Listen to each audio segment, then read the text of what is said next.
NASCAR Center, we welcome you back in our National Signing Day 2019 show. Tony Caridi along with Dale Wolfley. As I said, we're going to have guests throughout the next 2 hours. We're going to lead you all the way up to Neil Brown's press conference, which will begin at 3 o'clock this afternoon. All right, so our first guest, please welcome in Brian Bennett. He is the new Director of Player Personnel for the Mountaineers. Brian, welcome into the show. I appreciate it. I mean, you being the first guest, I don't know if he knows that yet, Wolf, but you get a special set of prizes. Yeah, well, I'm looking forward to seeing those. Including a barometer, which I'm sure you've always wanted to have. So let's jump in here now. This is kind of, we'll get into some players and talk about two of the signees that you guys have already brought in to this point today.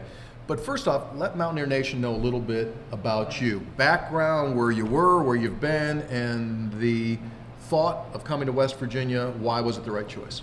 Okay. Most recently, I was with Coach Brown for 4 years at Troy. Had a really, really good run over those 4 years with him there. Before that, I worked for who's the now head coach at South Florida, Charlie Strong, for I think 7 years. Prior to that, worked with him all the way back to I was a student assistant for him at Florida.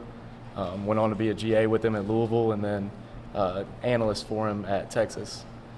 Went from there and got an opportunity just through someone I knew at Troy who had just been hired on. Got an opportunity to interview with Coach Brown, and after spending a day with him, would have carried the U-Haul myself to Troy to work for him. So, what was it that you liked?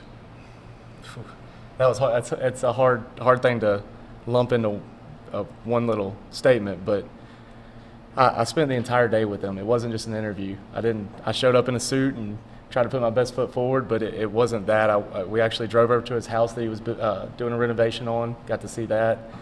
Went around. He took me to a little down-home restaurant in town. It was a different feel. He was young. He was energetic, and you could tell spending that first day with him how special he was. Yeah. With that being said, then obviously it was a no-brainer when he said, "Come to Morgantown." Oh yeah, I'd done the same thing. If he had told me I had to carry the U-Haul, I'd have done it.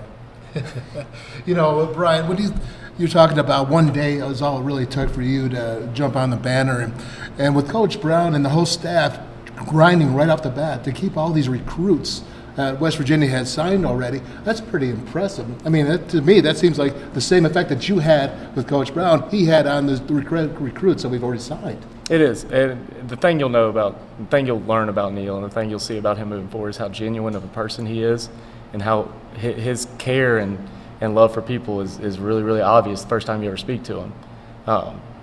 Getting to know those kids was the number one priority for him. Those guys that signed here was the number one priority for him as soon as he took this job. I mean, he got on the phone with them.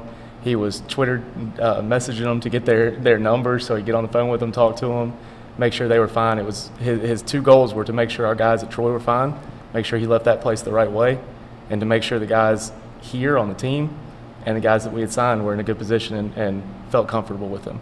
Brian, define your job. The title is Director of Player Personnel. What's that entail? A lot goes into it. The majority of what I do is early identification. Spend time trying to figure out who the best fit for us is, and who the guys that are gonna push our program forward the way we want it to be pushed forward.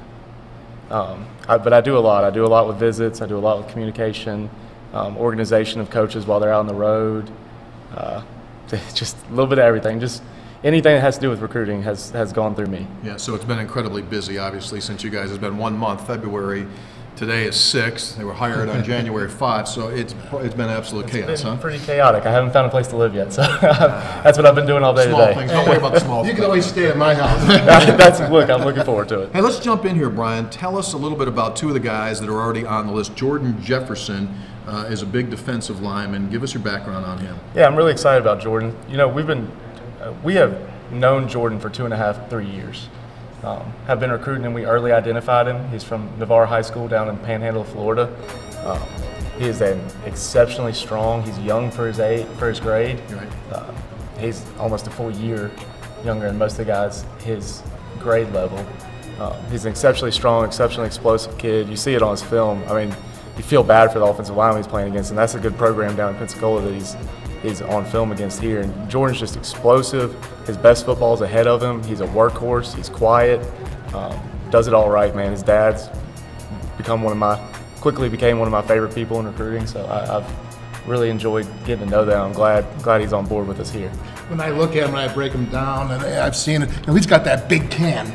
I mean, you want a 3 technique, a 1 technique. You want one with a big can, and he's got it. And that's why he's so doggone explosive. I love his first step. He comes out with a flat back, and he uses his hands, which I know any defensive line coach, especially Coach Leslie, is really going to look forward to using that. And he seems to be a little bit more advanced. Oh, that's for sure. His hands come out of the ground and into someone's body as quickly as anybody's I've seen at that level, it's a natural skill. That's something you're born with. You can teach it, you can get better at it, but you're born with those hands that move from the ground to somebody's body as quickly as possible. And if you can get your hands on people and your feet move first, you're going to win.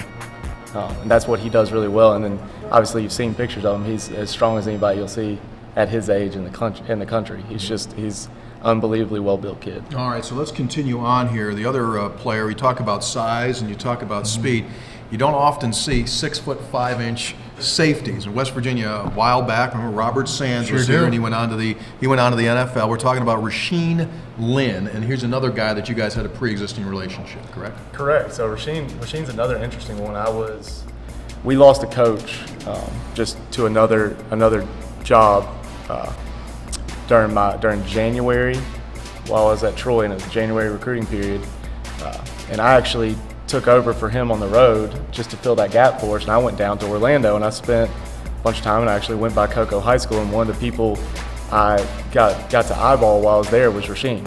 That's when we extended an offer that day, and it was good a year later that he was still on the market for us because he's a perfect fit for what we're trying to do athletically.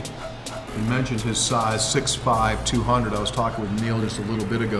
You guys project him out to be about 215, 220 over time, right? I do. I think he can easily carry 220. He's a good frame. He's not a real broad guy, but he's super long, and I think he can carry 220 without losing an ounce of that athleticism. At 6'5", I gotta tell you, I love him being out there in center field. Just being able to run down the ball, see it, and you can tell from the film that he can actually, tackle an open field. So he actually runs. He's 6'2", and that's not always the case that you can say about a 6'5" guy. And obviously he's got ball skills. You saw him at wide receiver, making some big catches. He caught a one-handed catch over his shoulder. He did a 360 turnaround over his shoulder. I mean, he really has some ball skills. The only thing, TC, is we got to keep Coach Hugs away from him. He does look like he'd be a basketball player, doesn't he? He can cover a lot of ground really, really quickly. And the thing you see offensively that a lot of people don't really recognize is as a 6'5" guy, him to be able to slam his hips down, get his feet in the ground, and change direction in a route concept shows that he can bend, shows that he can change direction, which is what we think can make him a special defensive back. And he stays back there, right? He stays as a safety regardless of growth as time goes on. That's the plan. Oh yeah, for sure. That is, I think he can be a special safety. Wow. 8'12", long and lanky. I mean, that's what you want to do to cover the field. For sure. Well, very good.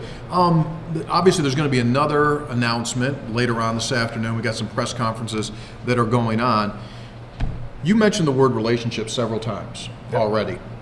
Can you kind of, I think our listeners and viewers would be interested to know how you were able to re-recruit the kids that had already signed in December, right? You had to re-recruit a lot of those kids to make sure that the list stayed, and you didn't lose a one.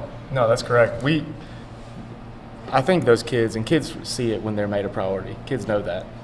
And those guys were absolutely made a priority. It was really, really important for them to stay in the fold and to be Mountaineers. So Coach Brown, obviously, those first couple of days communicated with them, getting them back on campus for an official visit, and letting them spend those 48 hours with us, getting their families around us. Coach Brown going on the road and making sure he saw every single one of them in their homes. He went and visited every single one, spent time with them. He did everything you could do in a 1 month period to build a relationship with those guys. Yeah, and it worked. Oh yeah, and it absolutely worked. Well, good deal. First, Ryan Bennett conversation. I'm sure there will be a lot as time goes on. We appreciate your time, buddy.